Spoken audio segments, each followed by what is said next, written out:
Hello everybody, welcome back to my channel. On my channel, I share lots of tips and tricks to help you be more efficient with your time or your money. I upload 2 videos a week on a Tuesday and on a Friday. In today's video, I'm going to talk to you about FI, Financial Independence, also known as the FIRE movement, Financial Independence Retire Early movement.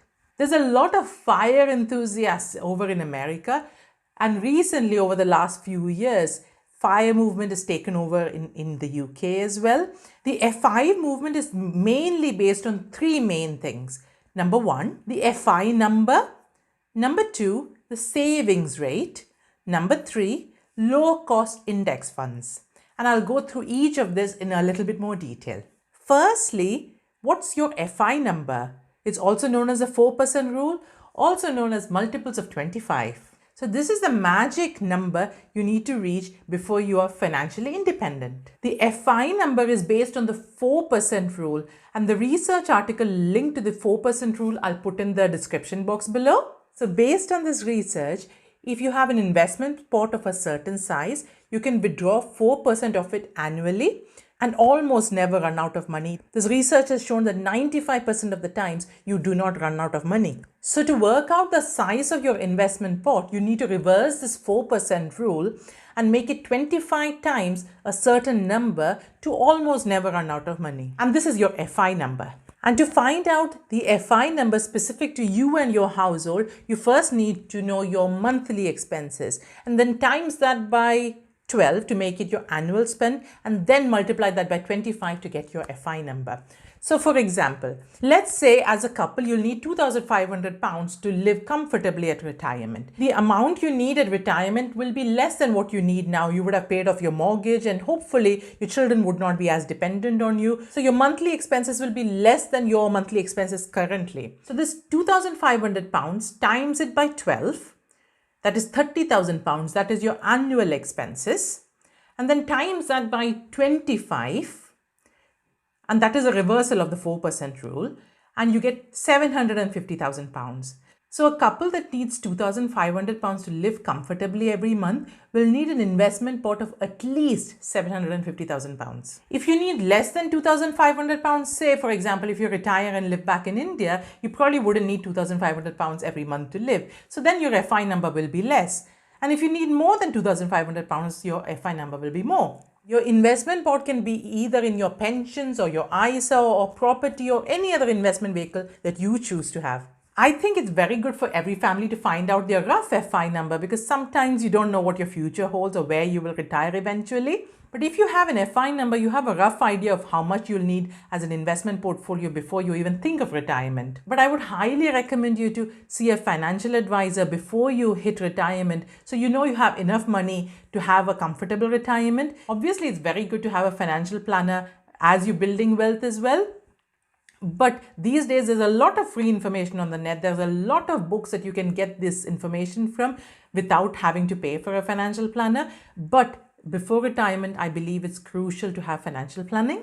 Remember, the studies show that 95% of the people did not run out of money if they stuck to this 4% rule, but 5% of people did run out of money. So this 4% rule is more a rough estimate than a hard and core rule. The 4% rule is based on the stock market returns. So if the stock market does particularly bad in a year, so for example, in the 2008-9 crash, it took a few years for the market to recover. So at that point, you would need to adjust your spending to still stick to the 4% of the investment pot. So in my opinion, this 4% rule is excellent for a rough guide, but you need to be adaptable and always seek financial advice, especially at retirement. The second most important principle of the FI movement is the savings rate. People following the FI movement seriously cut back their expenses and increase their savings rate. And obviously, the more you save, the quicker you will reach this FI number. So there are two ways to increase your savings rate. Either increase your wages, so get a part-time job, get a side hustle, or do some freelancing work on the side, or do some overtime or anything to increase your wages.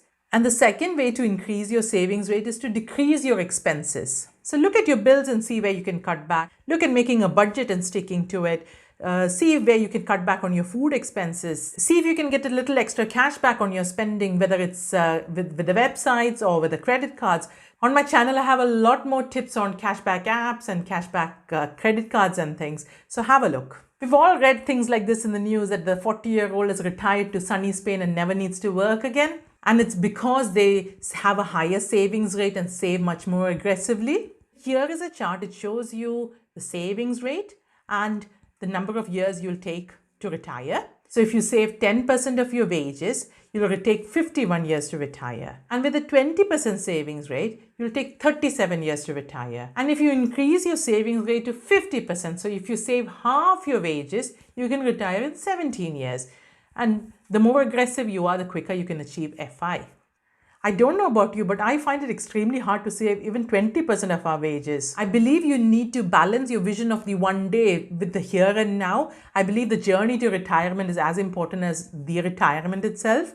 But if you are one of those people who absolutely hates their job and cannot wait to pack it in, then go back to that chart and see your savings rate to achieve a quick retirement. If you're petrified looking at the chart and thinking that I'll never ever retire, I was there once. So start with saving 1% of your earnings and then slowly increase it every 6 months. For me, I like to work with a money amount rather than a percentage. So I started saving £50 and I'm slowly increasing that every month. So see what works for you, whether it's a percentage amount or a money amount, and try and work on increasing the savings rate every 6 months, even if it's only by £10 every 6 months. The third most important thing about FI is low cost index funds. The people in the FI movement look at keeping the cost of investing as low as possible, and roughly it's below 0.4% of the investment pot. There's been lots of studies that show that low cost index funds performs much better than actively managed funds only because of the added costs and transaction charges that comes with actively managed funds. So this table I got from the Money Advice service.